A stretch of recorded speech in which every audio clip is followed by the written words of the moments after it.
සුබ දවසක් වේවා මගේ ආදරණීය යාළුවනේ. පොටර්ස් වර්ල්ඩ් එකට ඔයාලව සාදරයෙන් පිළිගන්නවා. අද අපි කියන්න යන්නේ හැරි Potter and the Philosopher's Stone පොතේ 3 වෙනි පරිච්ඡේදය වන The Letters from No One. නැත්තම් කාගෙන්වත් නොවන ලියුම් පළවෙනි කොටස.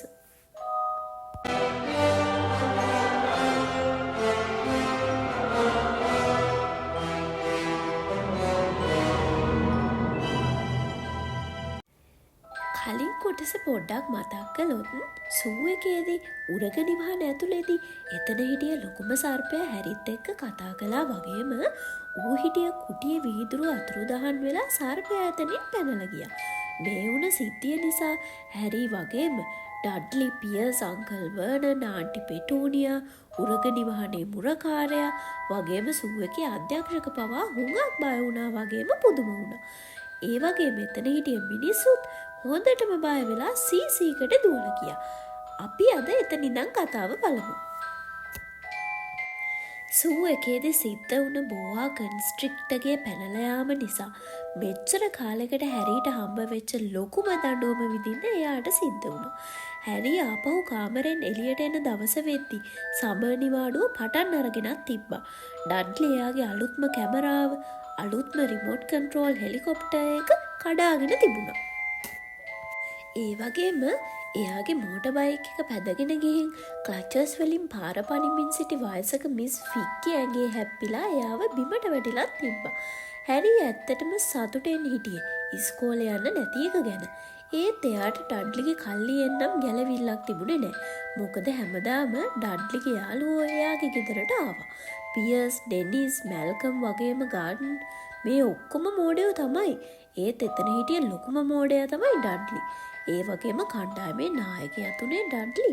කණ්ඩායමේ අනිත් අය හරිම සතුටෙන් ඩඩ්ලිත් එක්ක එයාලගේ ආසම වැඩේ වුණ හැරි හන්ටින් ගේම් එකට එකතු වුණා. මේ නිසාමයි වැඩි හරියක් හැරි ගෙදරින් එළියට වෙලා ඉන්න තීරණය කළේ. නිවාඩුව ඉවර වෙන දවස ගැන හිතන එක විතරයි හැරිට පොඩි හරි සැනසීමකට තිබුණේ.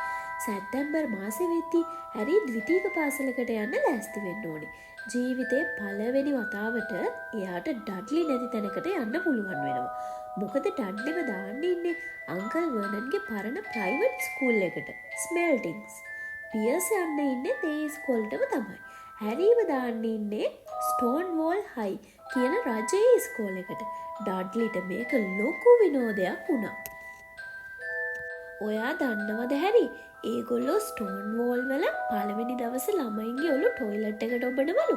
ඩඩ්ලි හැරිට කිව්වා. උඩ තට්ටුවට ඇවිල්ලා ප්‍රැක්ටිස් වෙන්න ඕනිද? ඩඩ්ලි ඇහුවා. අනේ එපා. හැරි කිව්වා. ඔයාගේ ඔළුව වගේ ජරා ඔළුවක් ටොයිලට් එකට එබුවොත් නම් ටොයිලට් එකත් ලෙඩ වෙයි. හැරි එහෙම කියලා එතනින් ඉක්මනට දුවලා ගියේ. ඒ කියපු කතාව ඩඩ්ලිට තේරෙන්න කලින්. ජූලි මාස දවසක ආන්ටි පෙටූනියා ඩඩ්ලිවත් එක්කගෙන ලන්ඩන් ගියේ ස්මෙල්ටින්ග්ස් වලට ඕන දේවල් ගන්න. අලුත් යුනිෆෝම් වගේ දේවල්. එදත් හැරිව නතර කරලා ගියේ මිස් ෆිග්ගේ ගෙදරම තමයි. හැබැයි වැඩේ කියන්නේ මිස් ෆිග් වෙනදා වගේ නරක්ුනේ නෑ. ඇත්තම කියනවා නම් මිස් ෆිග් එයාගේ පූසෙක්ගේ පැටලිලා වැටිලා කකුල කැඩිලා තිබුණා.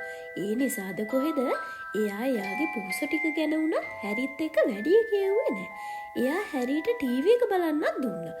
අවුරුදු ගාණක් පරණයි වගේ රසක් ආපු චොක්ලට් කේක් කෑල්ලකුත් දුන්නා. එදා හවස ඩඩ්ලි එයාගේ අලුත් යුනිෆෝම් එක ඇඳගෙන සාලේ පුරාම ඇවිද්දා. ස්මෙල්ටින්ග්ස් වල පිරිමි ළමයි ඇන්දේ මරූන් පාට ටේල් කෝට් එකයි, තැඹිලි පාට ස්නිකර් බොක කලිසමයි, පැතලි තොප්පියයි. ඒගොල්ලෝ තව රවුම් මිටක් තියෙන ස්ටික් එකකුත් යුනිෆෝම් එකට පාවිච්චි කළා. හරියට ටීචර් පන්තියේ නැති වෙලාවට එක එක්කෙනාට ඇන ගන්න වගේ. අංකල් වර්නන් කිව්වේ ඩඩ්ලිව එයාගේ අලුත් නිකර් බොකර්ස් වලින් දකින්න එක තමයි එයාගේ ජීවිතේ ආඩම්බරකාරම අවස්ථාව කියලා. ආන්ටි පෙටූනියා වුණත් හිටියේ සතුටට ඇඬෙන්න උන්න වෙන්න. එයා කිව්වේ ඩඩ්ලිගේ ඇඳුමට ගොඩක් හැන්සම් වගේම ලොකු කොල්ලෙක් වගේ කියලා. හැරි ඒ වෙලාවේ මුකුත් කතා කරන්න උත්සාහ කරේ නැහැ. හැරි හිතුවේ හිනාව ඉර කරගන්න ගිහින් එයාගේ කම්මුල් පුපුරයි කියලා. ඊළඟ දවසේ බ්‍රෙක්ෆාස්ට් එක ගන්න කුස්සියට යද්දි හැරිට මහා අමුතු ගඳක් ආවා. ඒ ගඳ ආවේ කුස්සිය සින්ක් එකේ තිබුණ මෙටල් බේසමකින්. එයා පොඩ්ඩක් ඒකට එබිලා බැලුවා. බේසම පිරෙන්න තිබුණේ අලු පාට වතුරක් වගේ එකක්. ඒකේ ඇතුලේ මොනවදෝ රෙදි වගේක් පාවෙවි තිබුණා. මේ මොනවද මේ? හැරි ආන්ටි පෙටූනියගෙන් ඇහුවා. ආන්ටි පෙටූනිය එයාගේ තොල් ඇකිලුවා. හැරි ප්‍රශ්නයක් අහන්න යන හැම වෙලේම එයා තොල් ඇකිලුවේ ඔය වගේ තමයි. ඔයාගේ අලුත් ස්කූල් යුනිෆෝම්. හැරි ආපහු බේසමට එමුණා. ඒවැයි මේ තෙත? හැරි ඇහුවා. මෝඩයෙක් වෙන්න එපා. ආන්ටි පෙටූනියා කඩාගෙන පැන්නා. මම මේ ඩඩ්ලිගේ පරණ යුනිෆෝම් වගේක් අලු පාටින් ඩයි කරනවා. මේක කරලා ඉවරුණාම කිසිම වෙනසක් පේන එකක් නැහැ. හැරීට නම් මේ ගැන පොඩ්ඩක්වත් විශ්වාසයක් තිබුණේ නැහැ. ඒත් එයා වචනයක්වත් නොකිය ඉන්න තීරණය කළා. මේසේ උඩ වාඩි වෙලා එයා පළවෙනි ඉස්කෝලේ දවස ගැන නොහිතා ඉන්න උත්සාහ කළා. එයා නිකන් පරණ අලිහමක් ඇඳගෙන ඉන්නවා වගේ තියේ. ඩඩ්ලි අංකල් වර්නනුයි කුස්සියට ආවේ නහයවල් අකුලගෙන. ඒ ගඳට අංකල් වර්නන් සුපුරුදු විදිහට පත්තරේ කියවන්න පටන් ගත්තා. ඩඩ්ලි එයාගේ ස්මෙල්ටිං ස්ටික් එකෙන් මේසේ උඩ තියෙන හැම දෙයකම තට්ටු කර කර හෙටයි මෙහෙටයි ගියා. ඒ අතර ලෙටර් බොක්ස් එක ඇරිලා ලියුම් කීපයක් දොර කාපට් එක උඩට වැටෙන සද්දය වුණා. ලියුම් ටික අරන් එන්න ඩඩ්ලි අංකල් වර්නන් පත්තරේට උඩින් බලලා කිව්වා.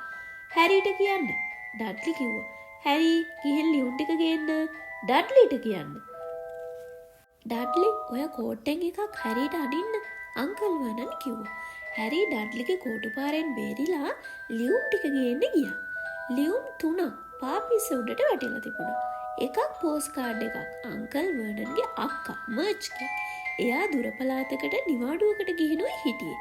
තව දුඹුරු පාට ලියුම් කවරයක්. බිල් එකක් වෙන්න ඇති.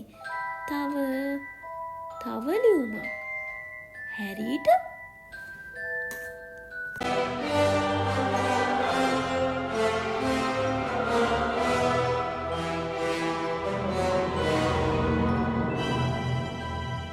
එහෙනම් යාළුවනේ අද කතාව මෙතනින් ඉවර වෙනවා.